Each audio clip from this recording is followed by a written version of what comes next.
अस्सलाम वालेकुम everyone, welcome to my channel. आज मैं आपको बताऊंगी कि हम जेल वैक्स के साथ लग्जरी कैंडल्स किस तरह बना सकते हैं। ये कैंडल सिर्फ डिकोर के लिए नहीं है, बल्कि ये गिफ्ट के लिए भी बहुत डिमांड की जाती है। अगर आप जेल वैक्स कैंडल सीखना चाहते हैं तो ये वीडियो आपके लिए बहुत हेल्पफुल होगी।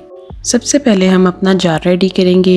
इसके ऊपर जो स्टिकर्स हैं वो उतारने की कोशिश कर रही हूँ, लेकिन मैंने ग्लव्स पहने हुए हैं इसलिए थोड़ी मुश्किल हो रही है। तो आप सबसे पहले अपने ग्लास को नीट करें टिश्यू पेपर के साथ। अगर कोई इस तरह का स्टिकर है तो वो पहले ही रिमूव कर लें, क्योंकि कैंडल पोर करने के बाद आपके लिए रिमूव करना मुश्किल होता है। फिर उसके बाद ये है कि आप विक ले लें, आपकी जो मेजरमेंट कर लें विक की। अब जाहिर है नीचे मैंने जेल वैक्स पोर करनी है, तो ऊपर सिर्फ सॉय वैक्स के लिए मैं रखूँगी, ठीक है, क्योंकि जेल वैक्स के अंदर से ना फिर विक नज़र आ रही होती है, तो मुझे वो पर्सनली नहीं पसंद। अगर आप रखना चाहते हैं तो आप पूरी विक लगा सकते हैं, लेकिन मैं छोटी सी विक लगाना चाह रही हूँ, तो मैं उसके हिसाब से ना छोटा सा मतलब ना पीस एक कट कर लूँगी। ग्लास में विक लगाने से पहले हम अपनी जेल वैक्स गर्म कर लेते हैं, क्योंकि जेल वैक्स को मेल्ट होने में काफ़ी टाइम लगता है। आपको पता है, मैंने आपको पिछली वीडियो में भी अपना बताया था कि जेल वैक्स को स्लोली बिल्कुल लो टेम्परेचर पे मेल्ट करते हैं और स्लो उसको मेल्ट होने देते हैं। अगर हम उसको ज़्यादा हाई फ्लेम पे करेंगे तो वो जल जाएगी और उसका कलर चेंज हो जाएगा। तो इसलिए आपने जेल वैक्स को बिल्कुल छोटे छोटे पीसेस में अपने हाथ से इजीली हो जाते हैं। आपने हाथ से इसके छोटे छोटे पीस करके आपने इसको बिल्कुल लो फ्लेम पे ना रख दे। फ्लेम पे नहीं, डायरेक्टली कभी भी नहीं आपने रखना। मैं इलेक्ट्रिक स्टोव यूज़ करती हूँ, तो मैं बिल्कुल लो करके ना टेम्परेचर फिर मैं रख देती हूँ। उससे ये होता है कि वो स्लोली मेल्ट होती रहती है। और दूसरी तरफ मैं अपना जार रेडी कर लेती हूँ। अच्छा, यहाँ पर मैं आपका एक क्वेश्चन भी क्लियर कर दूँ, जो सबसे ज़्यादा पूछा जाता है कि हम जेल वैक्स में बबल्स किस तरह अवॉइड करें। मैं पर्सनली अगर आपको बताऊँ तो जेल वैक्स में बबल्स अच्छे लगते हैं। अगर आप उनको अवॉइड करना चाह रहे हैं, ज़्यादा आ रहे हैं, तो आप इस तरह कर सकते हैं कि आपने वैक्स को बिल्कुल लो टेम्परेचर पर मेल्ट करना है, और उसके अलावा आपने जब स्टिर करना है, स्टिर मतलब हिलाना है जेल वैक्स को मेल्ट करते वक्त, बहुत स्लोली करना है। और पोर के दौरान जब आप मतलब जार में डाल रहे हैं वैक्स, तब आपने बहुत स्लोली पोर करना है, ज़्यादा फास्टली नहीं करना। और आपने जार के नीचे हमेशा कोई पेपर, कोई गत्ता, कोई इस तरह की चीज़, कोई कार्डबोर्ड या फिर कुछ भी मतलब इस तरह का रख लें, जिससे आपका जो है ना वैक्स का टेम्परेचर ख़राब ना हो। उससे भी बबल्स आते हैं। तो आप ये कुछ स्टेप्स फॉलो करेंगे तो आपके बबल्स अवॉइड हो जाएंगे। लेकिन जेल वैक्स में अगर बबल्स आ जाते हैं तो वो अच्छे लगते हैं, मुझे पर्सनली अच्छे लगते हैं। अगर कोई अवॉइड करना चाहे तो वो ये कर सकता है। और अगर सिर्फ फेस पे आपको बबल्स शो हो रहे हैं, तो आप जैसे ही पोर करते हैं तो फ़ौरन से आप अपनी ना हीट गन से या हेयर ड्रायर से ऊपर उसकी सरफेस को करेंगे तो बबल्स ख़त्म हो जाएंगे। अब हमने जेल वैक्स को तो मेल्ट होने के लिए रख दिया है, और दूसरी तरफ हम अपना जार तैयार कर लेते हैं। सिंपली आपने विक लेनी है, जो भी आपने अपने जार में लगानी है, और विक हमेशा जार के डायमीटर के हिसाब से ही आप चूज़ किया करें। मैं यहाँ पर कॉटन बियर्ड विक यूज़ कर रही हूँ, ठीक है। अब सिंपली मैं अपनी जो है विक का साइज़ ले लिया, उसको कट कर लिया, और अब मैं उसको विक होल्डर में सेट करके उसको लगाऊंगी, सेट करके रख लूँगी। अभी लगाऊंगी नहीं, क्योंकि जार को हमने वार्म भी करना होता है, तो वो फिर आपको पता हिल जाती है।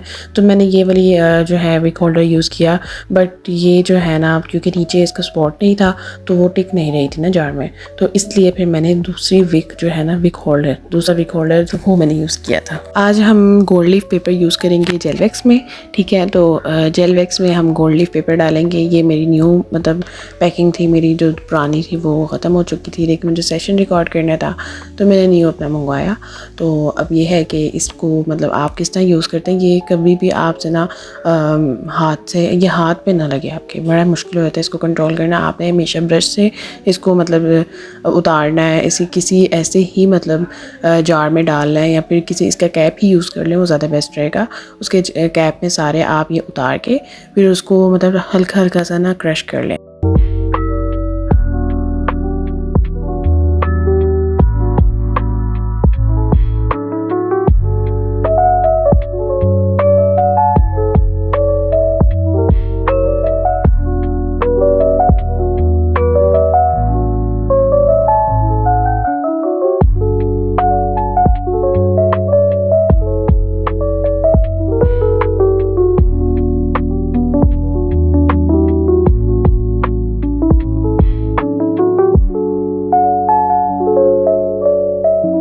सिंपली मैंने उसको उतार लिया है। अब देखिए मैंने डायरेक्ट उसको नीचे टेबल पर नहीं रखा, मैंने नीचे पहले एक छोटा सा लकड़ी का पीस रखा है, फिर उसके बाद जो है उसके ऊपर अपना जो है पेन रखा है।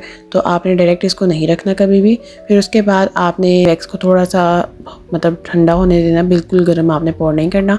तो मैंने थोड़े से हार्ट की शेप भी मैंने कहा आपको बना के दिखा दूँ, पता चल जाएगा आपको किस तरह की बनती है। तो मैंने थोड़े से हार्ट्स फिल किए ताकि मैं एंड में आप लोगों को दिखा सकूँ कि आप इस तरह की भी शेप्स दे सकते हैं। मतलब कोई भी आप मतलब मोल्ड वगैरह ले लें, तो जिस तरह की भी आप शेप देना चाहते हैं, क्यूब्स की शेप देना चाहते हैं तो क्यूब्स की मतलब दे लें।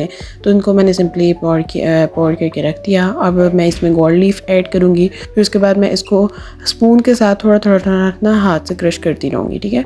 तो क्रश करती रहूँगी। फिर उसके बाद ये है कि ये अंदर मिक्स हो जाएंगे और थोड़ी सी हमारी वैक्स भी जो है ना ठंडी हो चुकी होगी। मुझे थोड़ा लग रहा था कि मुझे थोड़े से और डालने चाहिए, तो मैंने थोड़े से गोल्ड लीफ और ऐड कर लिए। अच्छा, एक बात आपने ना जेल वैक्स को ना बिल्कुल गरम गरम आपने पोर नहीं करना है, ठीक है। अगर आपने शेप देनी है कोई चीज़ फिर आप कर सकते हैं, लाइक किसी मोल्ड में आपने शेप देनी है क्यूब्स की या फिर हार्ट्स की, फिर आप फ़ौरन कर सकते हैं। लेकिन अगर आपने जार में पोर करना है ना तो थोड़ा सा उसको ठंडा होने दें, ठीक है। ऐसे नहीं कि आप बिल्कुल ही गर्म मतलब ना उसको पोर कर दें। इसमें कोई टेम्परेचर नहीं है, लेकिन आप थोड़ी देर उसको होल्ड करें। ये मतलब ड्राई भी बड़ी जल्दी हो जाती है। तो आप ऐड करें गोल्ड लीफ को, फिर उसको मतलब थोड़ा सा ठंडा होने दें, फिर आप जार में पोर कर दें। जिस तरह आप देख रहे हैं मैंने सिंपली जार में पोर किया। तो ये जो वैक्स ना थोड़ी ठंडी हो गई थी, देखें पैन के साथ भी लग रही है। तो इस तरह की आपकी होनी चाहिए। लेकिन जो पैन में लगी वो ईजीली रिमूव हो जाएगी, उसका कोई मसला नहीं। आप उसको हाथ से भी करेंगे ना तो वो ईजीली रिमूव हो जाएगी। अब आपने एक बारबेक्यू स्टिक लेनी है और उसकी मदद से अंदर जितने भी गोल्ड लीफ हैं वो आप उनको सेट कर लें, ठीक है। ऐसा भी हो सकता है कि आपके गोल्ड लीव्स एक ही जगह पे सारे आ जाएं, तो आपने इस तरह सेट कर लेना है। और एक इम्पॉर्टेंट चीज़, आपने इसमें गोल्ड लीफ पेपर यूज़ करना है, जो मोस्टली जो है ना रेजिन में भी यूज़ होता है। गोल्ड फॉयल पेपर यूज़ नहीं करना। अगर पोरिंग के टाइम आपकी जेल वैक्स इधर उधर कहीं लग जाती है तो आप उसको इस तरह स्पून की मदद से या कोई भी ब्रश की मदद से आप उसको हटा सकते हैं। जब तक हमारी जेल वैक्स सेट हो रही है हम सोया वैक्स को मेल्ट कर लेते हैं। जो हमने ऊपर एक लेयर लगानी है सोया वैक्स की, सिंपली मैं सोया वैक्स जो है वो लूँगी थोड़ी सी। इसमें मैं जो सिर्फ स्टेरिक एसिड ऐड करूँगी सोया वैक्स में। नॉर्मली जो है मैं पैराफिन और सोया वैक्स दोनों ब्लेंडेड वैक्स बनाती हूँ, तो थोड़ा सा 5% स्टेरिक एसिड भी बीच में ऐड करती हूँ। लेकिन मुझे काफ़ी डिमांड थी कि स्टेरिक एसिड के साथ बताएं, तो मैंने सोया वैक्स ली है और स्टेरिक एसिड सिर्फ और सिर्फ 3% या 4% मैं ऐड करूँगी, ठीक है। तो इससे ये होगा कि मेरा फॉर्मूला बिल्कुल ठीक होगा, मेरी सेंट थ्रो भी अच्छी होगी और जो है मेरी वैक्स थोड़ी लॉन्ग लास्टिंग भी हो जाएगी। और मेरा दिल कर रहा था कि मैं यार पैराफिन भी थोड़ी सी डाल लूँ, तो मैंने पैराफिन भी ऐड कर ली। अब मैं अपनी वैक्स को सिंपली मेल्ट होने के लिए छोड़ दूँगी और जब मेरी वैक्स बिल्कुल कम्प्लीटली मेल्ट हो जाएगी फिर मैं उसको अपने इलेक्ट्रिक स्टोव से उतार लूँगी। मेरी वैक्स मेल्ट हो चुकी है, मैंने उसको उतार लिया है। अब मैं थोड़ा सा वेट करूँगी तो मेरा टेम्परेचर जो है 65 तक आ जाए, 66 तक आ जाए, ताकि मैं इसमें फ्रेगनेंस ऐड करूँ। और मैं इसमें रोज़ फ्रेगनेंस ऐड करूँगी। और जो फ्रेगनेंस ऐड करने का एग्जैक्ट टेम्परेचर जो है ना वो 65 है, ठीक है। उससे पहले या फिर उसके बाद आप ऐड करें तो आपकी सेंट थ्रो अच्छी नहीं आती। आइडियल टेम्परेचर 65 है, तो आप कोशिश करें कि आप 65 पर ही ऐड करें। उससे ये होता है कि आपकी जो फ्रेगनेंस है ना उसकी थ्रो बहुत अच्छी होती है। आपकी फ्रेगनेंस अच्छे से जो है अंदर मिक्स हो जाती है, इवेपोरेट नहीं होती। और अगर आप जो है कम टेम्परेचर पे ऐड करें, लाइक 60 पे आ जाएं या 58 पर आ जाएं, फिर आपकी जो है फ्रेगनेंस ऑयल वो अच्छे से मिक्स नहीं होता, वो अंदर सेपरेट ही रहता है।